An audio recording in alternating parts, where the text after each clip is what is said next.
છોટાઉદેપુર નગરના પુરોહિત ફળિયા વિસ્તારમાં શોર્ટ સર્કિટના કારણે આગ લાગવાનો બનાવ બન્યો હતો, જેમાં એસી ઘરઘંટી સહિત ઘરવખરી બળીને ખાખ થઈ જવા પામી હતી।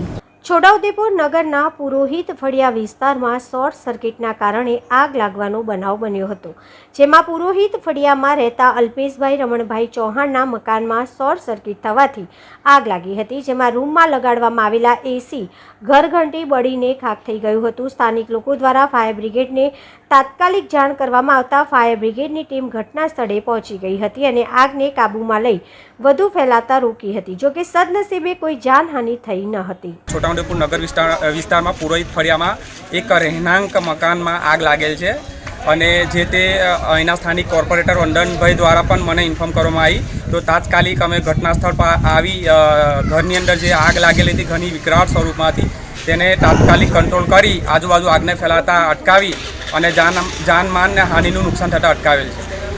જાણવા મળે તો સ્થાનિક મકાનનું નામ છે અલ્કેશભાઈ કરીને નામ છે, એમના અલ્પેશભાઈના મકાનમાં આગ લાગેલ છે એવું જાણવા મળેલ છે। સ્થાનિક નુકસાનમાં અંદાજિત વચ્ચેના રૂમના ઓરડામાં ઘરવખરી સામાન હતું, પછી જનરલી બેડ હતું, પછી એમના ઘરની અંદર એસી હતું, તે બધું શોર્ટ સર્કિટ થવાના કારણે એસી છે તેમજ ઘરવખરી સામાનને નુકસાન થયું છે।